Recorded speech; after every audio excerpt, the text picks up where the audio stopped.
नमस्कार दोस्तों, मज़हब कोई भी हो, धर्म कोई भी हो, अ,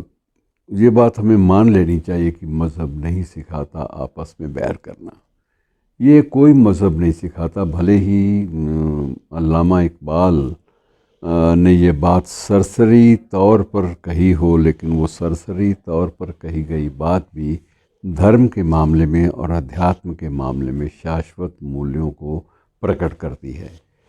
इसी संदर्भ में एक प्रसंग का उल्लेख पढ़ने को मिला, तो उसमें ये था कि हज़रत मोहम्मद साहब के बारे में था वो प्रसंग, और उसमें उनके जीवन की एक घटना है पैगंबर मोहम्मद की कि जब भी वो फारिग होते, फरागत होती उनको नमाज से, तो उस वक्त के बाद वो निश्चित रूप से जो भी घर में सामान होता वो सारा का सारा बांटना शुरू कर देते। और दिन भर उनके पास जो भी आदमी उनसे मिलने के लिए या उनके अपना खिराज अकीदत पेश करने के लिए, श्रद्धा सुमन अर्पित करने के लिए उनके पास आता, तो वो तब ये होता कि कुछ ना कुछ वो लेकर ही आता। और मोहम्मद साहब का घर में सबको ये पैगाम होता कि जो भी आया है इसे शाम तक बांट ज़रूर दो। घर में कोई भी चीज़, चाहे वो खैरात की है या शिराज़ अकीदत की है, वो घर में बची नहीं रहनी चाहिए। ये बात बहुत ज़रूरी है। और उन्होंने इस बात पर अमल भी किया कि शाम होते होते जो कुछ भी आया होता वो सारा का सारा बांट देते। एक बार उनकी बीवी ने, कहते हैं जो कहानी है उसके मुताबिक, जो प्रकरण है, कि एक बार बीवी ने उनसे कहा कि महाराज कल के लिए भी रख लीजिए, थोड़ा बहुत बच जाए तो कोई उज्र नहीं है। अगर हम ये सोच के चलेंगे कि कल अगर कोई खैरात देने वाला या कोई खराज अकीदत देने वाला बंदा नहीं भी आता, तो उस दिन ऐसा ना हो कि हम अल्लाह का नाम लेने के लायक ही ना रह जाएं, कमज़ोरी आ जाए जिसमें, कुछ तो हो घर में जिसको इस्तेमाल किया जा सके। अब पैगंबर मोहम्मद की जो ये प्रकरण है, यह कथा है, इसमें बड़ी एक अच्छी खूबसूरत बात ये थी कि पैगंबर ने अपनी बीवी से कहा कि बात यह है कि अगर हम कल की फ़िक्र करते हैं तो इसका मतलब ये है कि हम अल्लाह ताला पर यकीन नहीं करते। हमें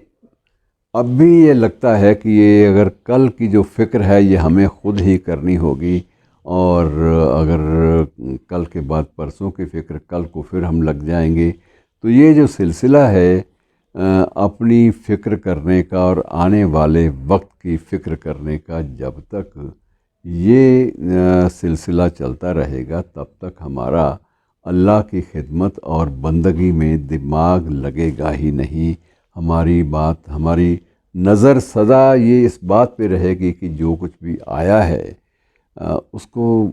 कुछ हिस्सा जो है उसका बांट दो और कुछ हिस्सा कल के लिए बचा कर रख दो। उसके बाद भी कहानी आगे भी चलती है कि एक श्रद्धालु आया, उसने पैगंबर के सामने कुछ दिनारें रख दी, तो पैगंबर की बीवी ने बाकी सब दिनारें तो बांट दी, लेकिन 5 दिनार छुपा कर रख ली। और जब रात का वक्त हुआ, नमाज के बाद जब आराम फरमाने लगे, तो उस वक्त पैगंबर ने पूछा कि आज बेगम बड़ी अजीब बात लग रही है कि मुझे तुम्हारे चेहरे की रौनक बता रही है कि आज कुछ अनहोनी जो है घर में ज़रूर हुई है, और मुझे ख़दशा है, मुझे आशंका होने लगी है कि क्या हुआ क्या।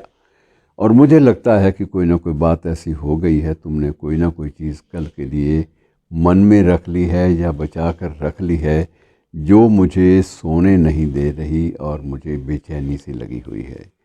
और जब उन्होंने बाकायदा अल्लाह मियाँ के नाम पर बेगम से सच बोलने की लिए, सच कबूल करने की जब गुजारिश की, तो उस वक्त ये सच सामने आया। आधी रात का वक्त हो चला था कि सच सामने आया कि 5 दिनारें बेगम ने रख ली थी छिपा कर आने वाले कल के लिए।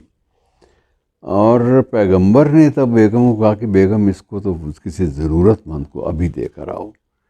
तो बेगम ने कहा कि आधी रात महाराज ज़रूरतमंद कहाँ से मिलेगा हमें। तो उन्होंने कहा तुम आवाज़ तो लगाओ, है कोई ज़रूरतमंद मदद का, मदद चाहने वाला जिसको ज़रूरत हो मदद की, तो हम लोग हाजिर हैं अल्लाह के नाम पर, तुम आवाज़ तो दो। आवाज़ लगाई तो एक पुराना, जो एक बूढ़ा भिखारी वो सड़क पर اپنی لاٹھی کے سہارے ٹیکتا ٹیکتا وہاں تک پہنچ گیا کہ آپ نے آواز لگائی تو مجھے مدد درکار ہے، کیونکہ میرے پاس تو کچھ بھی نہیں ہے، میں آج ہی بھوکا سوؤں گا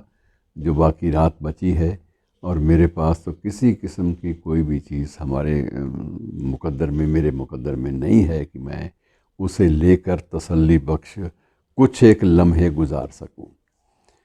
تو محمد صاحب نے بیگم کو اشارہ کیا کہ اس کو دے دو،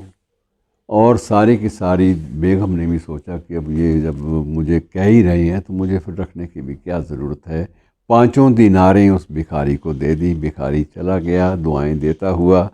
اور اس کے بعد پیغمبر صاحب کو پہلی بار محسوس ہوا کہ جو آرام کی جو نیند ہے یہ تبھی آتی ہے جب آنے والے کل کی فکر ہم لوگ اللہ میاں پہ چھوڑ دیتے ہیں۔ تو مترو یہ پرسنگ یدیپی اسلام سے سمبندھت ہے، لیکن جو اس میں سندیش ہے وہ شاشوت ہے، اور وہ سندیش سبھی دھرموں، سبھی مذہبوں پر ایک سمان روپ سے لاگو ہوتا ہے۔